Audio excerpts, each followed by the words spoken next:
Now, one of Reform UK's most prominent multi-millionaire backers, the founder of Pimlico Plumbers, excellent firm, by the way, Charlie Mullins, has revealed the Honours Forfeiture Committee tried to remove his OBE, that is the Officer of the Most Excellent Order of the British Empire, following what it called a troubling pattern of behaviour, sounds like schoolmaster, including remarks about Sir Sadiq Khan and Carol Vorderman, after numerous letters from Mr Mullins' lawyers and a promise to take a diversity and inclusion test. The committee has decided it will take no further action. I'm joined now by the man himself, the founder of Pimlico Plumbers, Charlie Mullins, OBE, as well as my most pugnacious panel, Kelvin Mackenzie and Michael Crick. Charlie, thank you very much for coming in. Thanks for having us in, Jacob. Did you pass your diversity test when you took it? That's all rubbish, what they're saying about that. OK. Look, basically, it's politically motivated. They're trying to take the OBE off me. They've lost. Game's over. We've already had the decision. They've got no grounds to go on. They're talking about all these silly posts, nonsense posts on Twitter, which are 2 or 3 years ago. The real reason is because I'm a Reform supporter now and a donator. The fact that I don't agree or believe anything that Labour say, I'm totally against them. I've moved out of the UK, not to avoid tax, but to avoid Labour.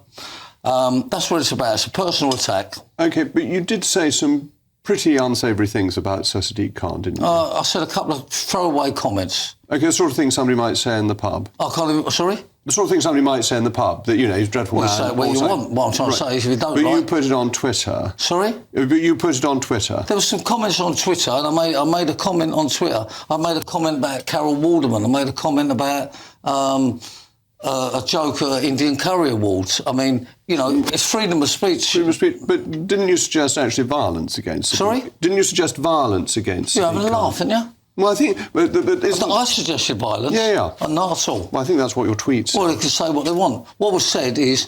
But what you're saying is it was said in a light-hearted way. You didn't mean anyone should attack Sadiq Khan. Well, of course I didn't. No.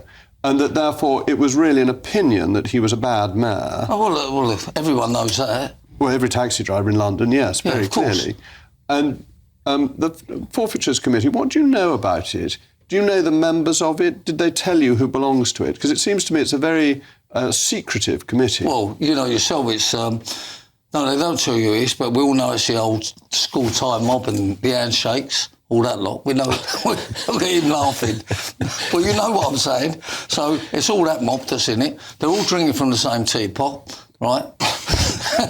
and they're attacking me. It's victimisation, right? It's freedom of speech. I haven't crossed the line. This is 2 years ago.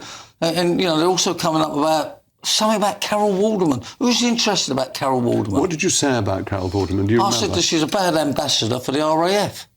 Well, that's a perfectly reasonable thing to say. Sorry? Well, that seems perfectly reasonable for you to say that. OK, that's it. And I made a comment about, you know, she's... I don't want to say it on in there because I got told off before, but she don't dress that appropriate to be running around in a jumpsuit representing the RAF. I don't think there's nothing wrong with that. It's an opinion, it's free speech. And did any of this happen before you gave money to Reform? No, of course not. So it's related to your backing. You backed Nigel Farage.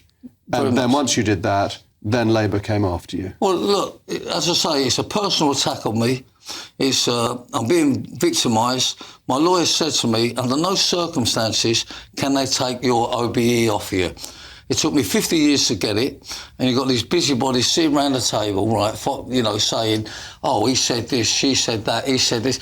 No one's interested in all that nonsense. It's all nonsense. It's a personal attack. They know it is. They're victimising me. All because I left the country, all because I support Reform. And, you know, I'll be honest with you, I've got no personal disagreement with, you know, Rayner, Reeves, Starmer, Khan. I don't think any of them are good at their job. I don't think they're professional enough. I think they're bringing the country to a standstill.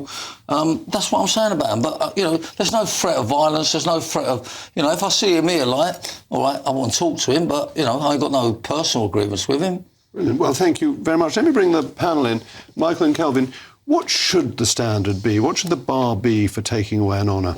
Well, first of all, let's try and establish exactly what Mr Mullins said. I mean, according to the Daily Telegraph, so it must be true, Mr Mullins said that somebody should kill Sir Keir Starmer. No, I never. No, not Starmer. Sir Sadiq Sorry, Khan. Sir Sadiq Khan. Sorry. Did you say that about that somebody should kill No, Sadiq? I never. What, did I misread it? Well, No, you didn't misread it. You read it. Michael, let me tell you, Yeah. look, irrespective of what was said in the paper or what was on Twitter, okay, what the comment was somebody said, this was before the election, they said, do you think Sadiq Khan will win the next election? And I said, highly unlikely. I should imagine by then someone will want to kill him. That's what I said. That was a comment, right? Right, that I think is on the... But I'd like to think about that, because we are in a world where 2 MPs have been murdered in the last few years. No, you're going down the wrong road. No. You're taking out of proportion. If I'm trying to be fair to you here. Well, you're not. Well, will you let me finish? Michael, have a word. And if that is misread, you know, it could encourage... But, I mean, Sadiq Khan has been the victim of lots of death threats, so he says. Therefore, I think you have to think very carefully about this. Sure. It seems to me that you're just about borderline on that one. In terms of the other alleged offences, Carol Vorderman, well, that was crude, and we haven't actually heard the exact words, and I'm not going to repeat them. And what was the third one? I forget now. You haven't told me anything tonight that convinces me that it is a political plot. And if it was if the Honours Forfeiture Committee were taking honours away from lots of Reform donors or Conservative donors, I'd be, up in arms about it. But I think your case is just one-off, and there's nothing to convince me it's political. Excuse me, once again, it's not one-off. They're victimising many people that have left the UK. I know many billionaires, I know many millionaires that have left the UK because they're being politically motivated against. We've left because we don't believe in the system. We're fed up of paying into the system. Now, when you say I think he's trying to say I'm enticed in violence, right? The mayor, just a short while ago, Sadiq Khan said, when Trump goes over here, he thinks all the protesters should get on the streets and protest. Do you not think that's enticing violence? No, I don't, actually. Really? No, I think protest there's a long tradition of protest, and I'm sure Jacob agrees with me. Well, I've never seen a protest yet that's not been peaceful. The comments that you've said, your version of the comments, does seem to me could be misread and was a very unwise thing to say. So here's the... But let's... So here's the issue.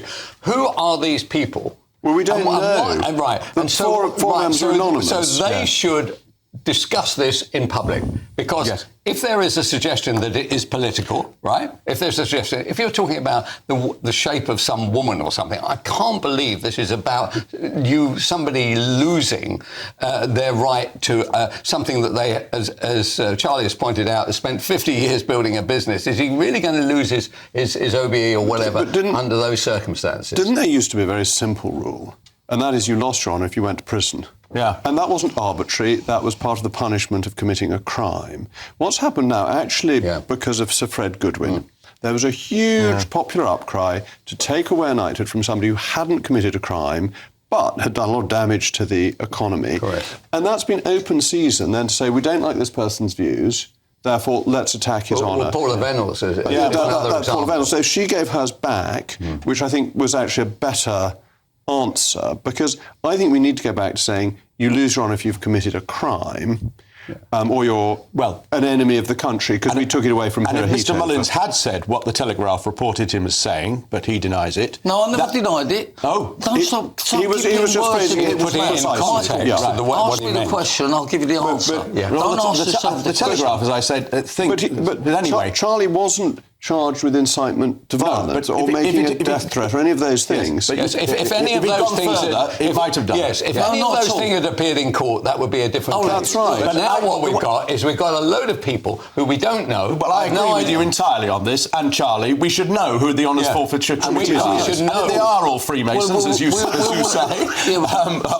Michael, or all drink out of teapots from the spout. We all know the old school tie mob and the handshake lot. We all know that, right? I'm the old school tie mob, but I've nothing to do with the Honours Forfeiture Committee, so not all the old school tie mob. They're not working class people in there, right? I don't know who they are. I don't know who they are. Well, I think the whole honours system needs to be opened up and transparent. I think we must move on. I'm sorry to say, but thank you very much, Charlie, for coming in.